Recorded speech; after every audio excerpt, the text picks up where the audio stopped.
Hi friends, welcome to close to target. दोस्तों, मध्यकालीन भारत की इस सीरीज में आज हम लोग स्टार्ट करने जा रहे हैं सैयद वंश और लोदी वंश। इससे पहले हम लोगों ने गुलाम वंश, खिलजी वंश और तुगलक वंश के बारे में पढ़ा था। वो वीडियो आपको प्लेलिस्ट में मिल जाएंगे। अगर आपने वो वीडियो नहीं देखा है तो जरूर जाके देख लीजिए, ठीक है। आज हम लोग शुरू करेंगे सैयद वंश और लोदी वंश। आइए सैयद वंश के बारे में पहले जान लेते हैं।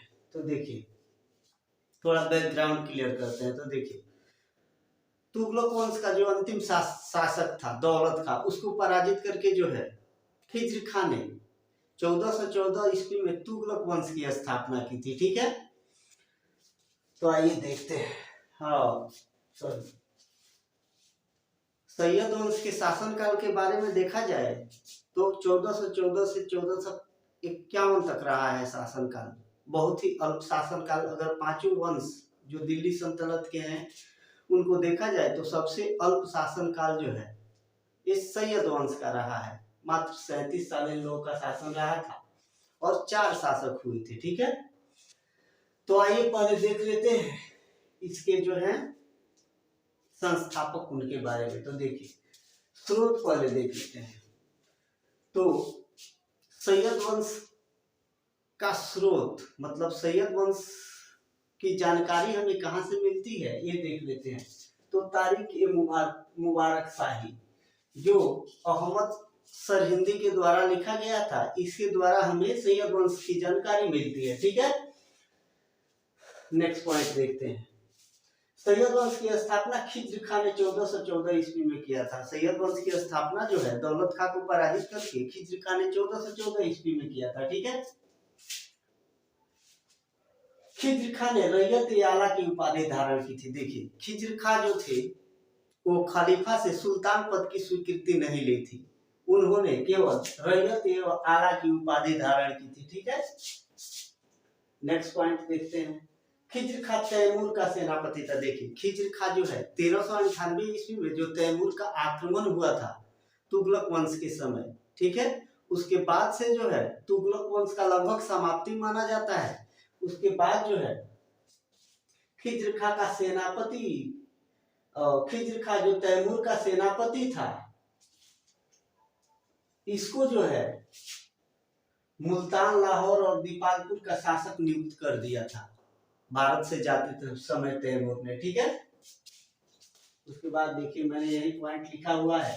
तैमूर भारत से लौटते मुल्तान, लाहौर, दीपालपुर का शासन नियुक्त किया था। तैमूर जो है भारत से लौटते वक्त मुल्तान, लाहौर और दीपालपुर का जो है शासक नियुक्त करता है। किसको?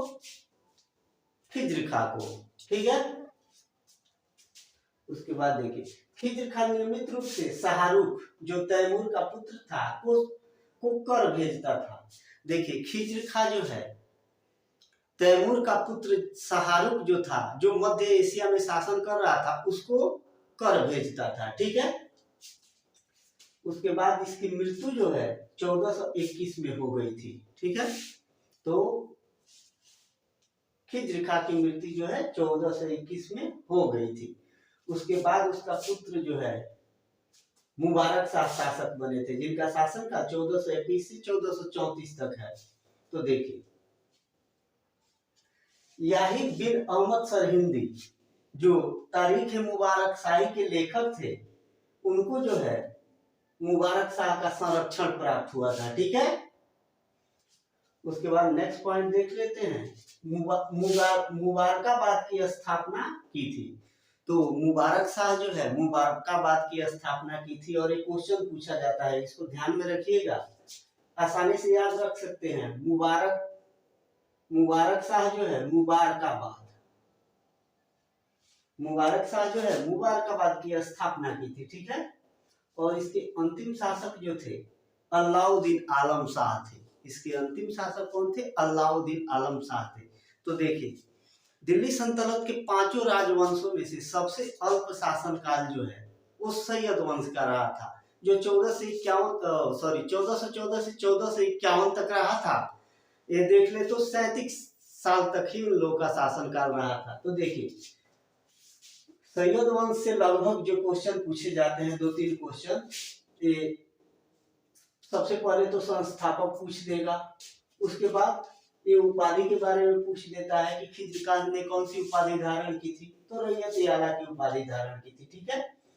और उसके बाद जो है ये पूछा जाता है कि मुबारकाबाद की स्थापना किसने की थी, तो मुबारक शाह ने की थी। ये 3-4 क्वेश्चन यहाँ से पूछे जाते हैं। तो ये चैप्टर मतलब कि जो इम्पोर्टेंट थे वो मैंने पेन डाउन यहाँ पे किया है, ठीक है। इससे बाहर कुछ आएगा नहीं इस वंश से, ठीक है। उसके बाद आइए हम लोग थोड़ा रिकॉल कर लेते हैं। तो देखिए सैयद वंश के जो स्रोत है वो तारिक ए मुबारक शाही है, ठीक है। सैयद वंश की स्थापना जो है खिज्र खां करते हैं 1414 ईस्वी में। खिज्र खां रैयत आला की उपाधि धारण करते हैं। ये तैमूर के सेनापति होते हैं। तैमूर जो है भारत से लौटते वक्त लाहौर, दीपालपुर और मुल्तान का शासक इन्हें घोषित करता है। ये नियमित रूप से जो है तैमूर के पुत्र शाहरुख को कर भेजते हैं। इनकी मृत्यु 1421 में हो जाती है, ठीक है। उसके बाद मुबारक शाह के बारे में देखते हैं। शासनकाल 1421 से 1434 तक है। इन्होंने याहिया बिन अहमद सरहिंदी को संरक्षण दिया था, मुबारकाबाद की स्थापना की थी, ठीक है। अब आइए देखते हैं हम लोग लोदी वंश के बारे में। तो देखिए लोदी वंश जो है, लोदी वंश बहुत ही इंपॉर्टेंट है, ठीक है। और इससे बहुत सारे क्वेश्चन पूछे जाते हैं। मेनली हम लोग को 3 शासकों के बारे में पढ़ना है। 3 ही शासक हुए थे, ठीक है। बहलोल लोदी, सिकंदर लोदी और इब्राहिम लोदी। इन 3 शासकों के बारे में पढ़ना है, ठीक है। और देखिए इन तीनों का क्रम भी याद रहना चाहिए, ठीक है। सबसे पहले जो है बहलोल लोदी आते हैं जो लोदी वंश की स्थापना करते हैं। उसके बाद सिकंदर लोदी उनके पुत्र होते हैं, वो गद्दी पे बैठते हैं। और उसके बाद आते हैं इब्राहिम लोदी, जिनके समय में बाबर का अभियान चलता है। प्रथम पानीपत के युद्ध में जो है मारे जाते हैं और उसके बाद जो है मुगल वंश की स्थापना हो जाती है। तो इन तीनों शासकों का क्रम याद करना रखना बहुत जरूरी है और एक क्वेश्चन पूछा जाता है। तो आइए पहले देख लेते हैं लोदी वंश के शासनकाल में। तो लोदी वंश का जो है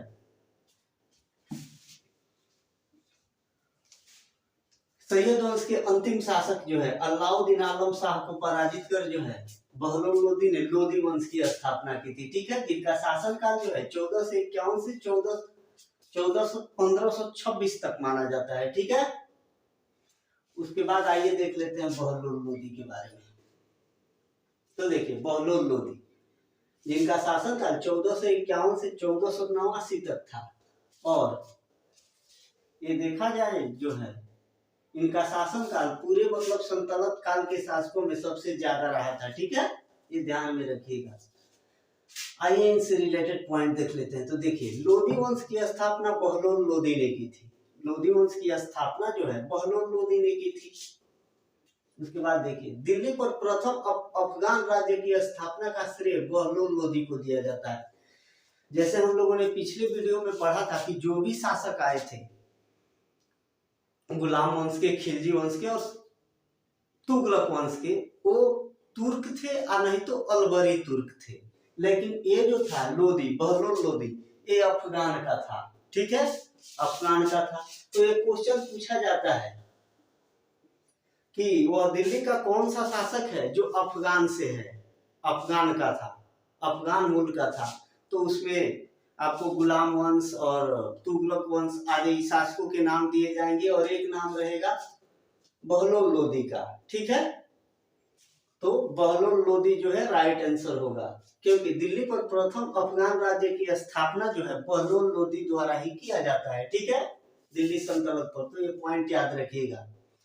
उसके बाद एक और पॉइंट देख लेते हैं कि स्टार बना लीजिएगा, इंपॉर्टेंट है ये। बहलोल लोदी बहलोल सिक्के का प्रचलन किया था। तो देखिए बहलोल लोदी जो है बहलोल सिक्के का प्रचलन करते हैं। तो याद रखना भी आसान है, इधर भी बहलोल है, बहलोल लोदी बहलोल सिक्का, ठीक है। तो ये आपको याद रखने में आसानी होगी रिलेट करके याद रख सकते हैं कि बहलोल लोदी ने बहलोल सिक्का चलाया था। ठीक है। और एक बात ये भी ध्यान रखिएगा कि अकबर के काल से पहले तक यही सिक्का चला था, काफी फेमस रहा था। ठीक है। यही सिक्का जो है विनिमय का अच्छा साधन था। तो ये पॉइंट 3 हो गए बहलोल लोदी से। आइए रिकॉल करते हैं। तो बहलोल लोदी ने लोदी वंश की स्थापना की थी 1451 में। ठीक है। उसके बाद दिल्ली पर प्रथम अफगान जो है शासक, अफगान शासक बहलोल लोदी ही था। ठीक है। बहलोल लोदी ने बहलोल सिक्का चलाया था। ठीक है। ये 3 पॉइंट आपको याद रखने हैं लोदी से। संस्थापक के बारे में भी पूछ देता है कभी कभी, बहुत सारे वनडे एग्जाम में पूछे भी गए हैं।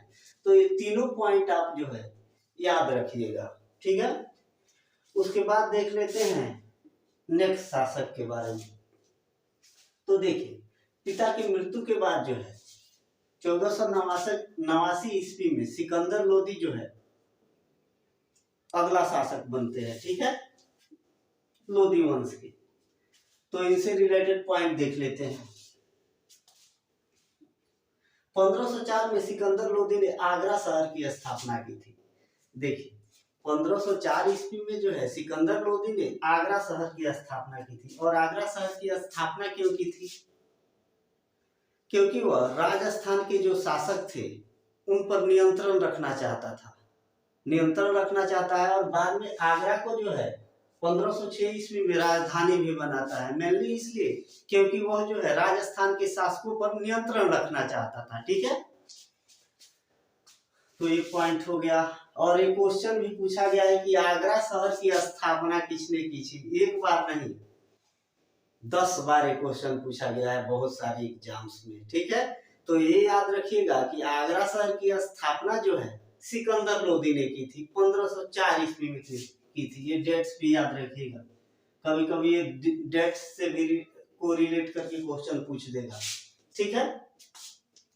उसके बाद देखिए, भूमि माप के लिए गजे सिकंदरी का प्रचलन कराया था। जो सिकंदर लोदी था वो भूमि के माप के लिए एक प्रमाणिक पैमाइश गज ए सिकंदरी चलाया था। ठीक है। जो कि 30 इंच का होता था। ठीक है। तो ये पॉइंट याद रखिएगा कि सिकंदर लोदी जो है गज ए सिकंदरी चलाया था। यहाँ सिकंदरी और यहाँ सिकंदर से आप रिलेट करके याद कर सकते हैं। सिकंदर लोदी जो है गज ए सिकंदरी चलाया था। ठीक है। उसके बाद देखिए, 1506 में आगरा को अपनी राजधानी बनाया था। तो ये क्वेश्चन भी पूछा गया है कि वह कौन सा शासक था जो पहली बार आगरा की स्थापना की थी तथा उसको अपनी राजधानी बनाया था।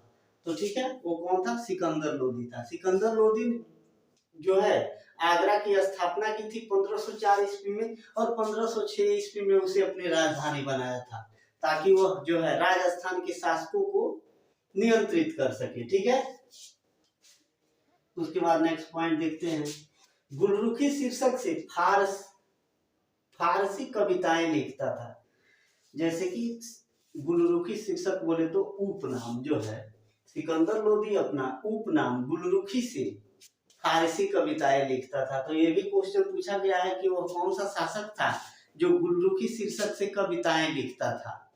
तो ठीक है, आप लोग निश्चित रूप से याद रखिएगा कि सिकंदर लोदी, सिकंदर लोदी जो है गुलरुखी के नाम से कविताएं लिखता था। ठीक है।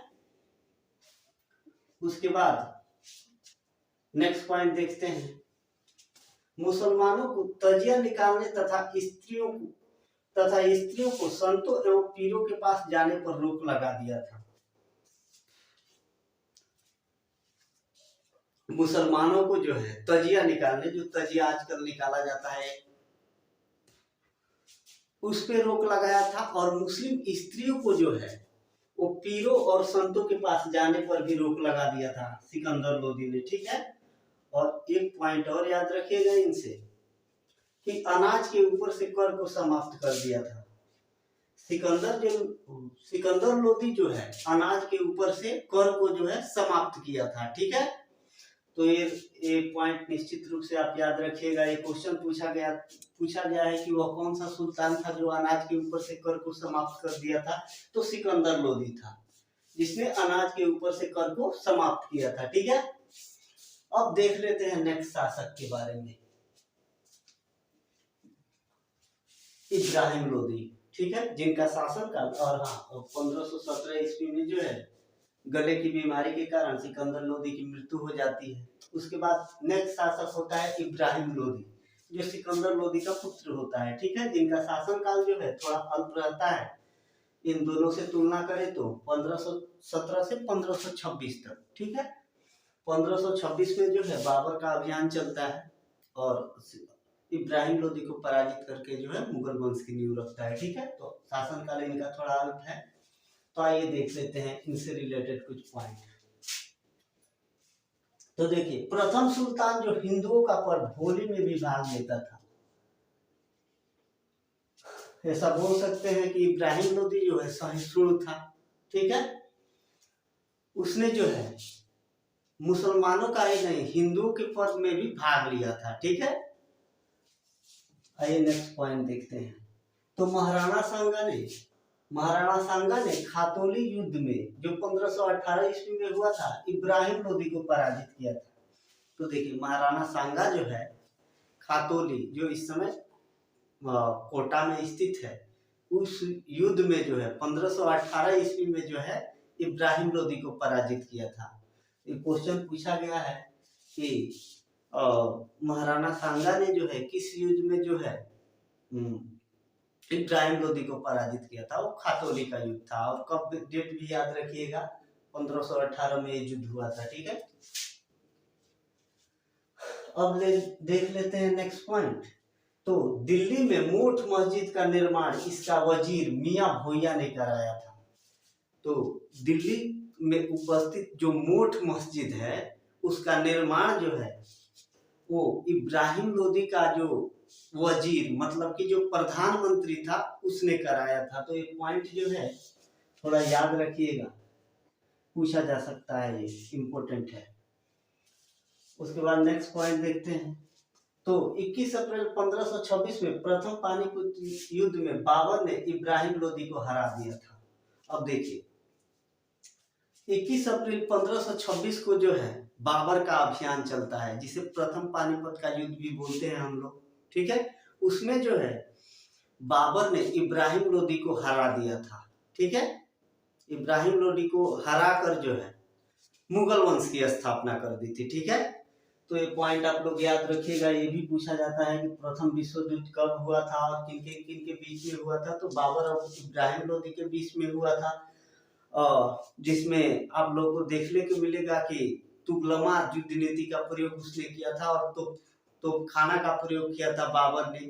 इब्राहिम लोदी का सेना जो है बहुत ज्यादा होने के बाद भी एक जो है बेहतरीन सेनापतित्व और तोपखाना, तुगलमा नीति आदि का प्रयोग करके जो है इब्राहिम लोदी को पराजित कर देता है। तो ये इम्पोर्टेंट है थोड़ा तुगलमा बाबर के बारे में पढ़ना। तो हम वो लोग मुगल वंश जब पढ़ेंगे उसमें देखेंगे ये सब। ठीक है, अभी इतना ही याद रखिए कि जो है 21 अप्रैल 1526 को बाबर का अभियान चलता है, जिसमें इब्राहिम लोदी पराजित हो जाता है, और ये लोदी वंश को समाप्त कर जो है बाबर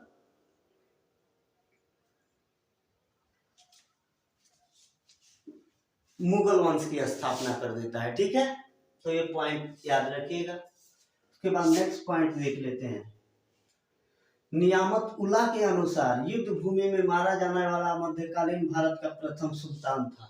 ये नियामत उल्ला जो इतिहासकार है, उनके अनुसार जो है युद्ध भूमि में मारे जाने वाला मध्यकालीन भारत का प्रथम सुल्तान था, क्योंकि इससे पहले कोई भी सुल्तान ऐसा नहीं था जो युद्ध भूमि में मारा गया है। तो क्वेश्चन पूछा जाता है कि युद्ध भूमि में मारे जाने वाला प्रथम सुल्तान कौन था। तो कौन था? इब्राहिम लोदी। ये क्वेश्चन बार बार पूछा गया है, इसको ध्यान में रखिएगा।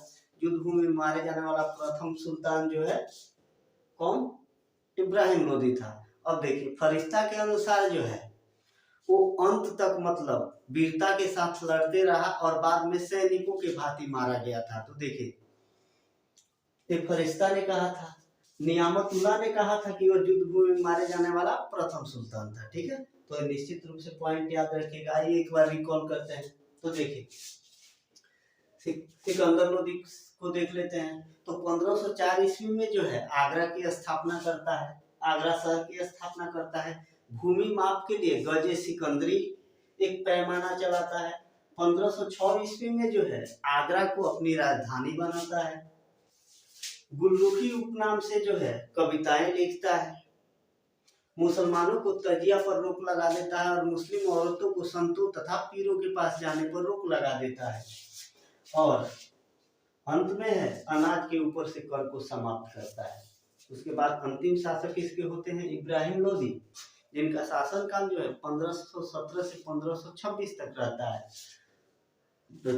वो प्रथम सुल्तान थे जिन्होंने हिंदुओं के पर्व होली में भी भाग लिया था। महाराणा सांगा ने खातौली के युद्ध में, जो कि 1518 में हुआ था, उसमें जो है इब्राहिम लोदी को पराजित किया था।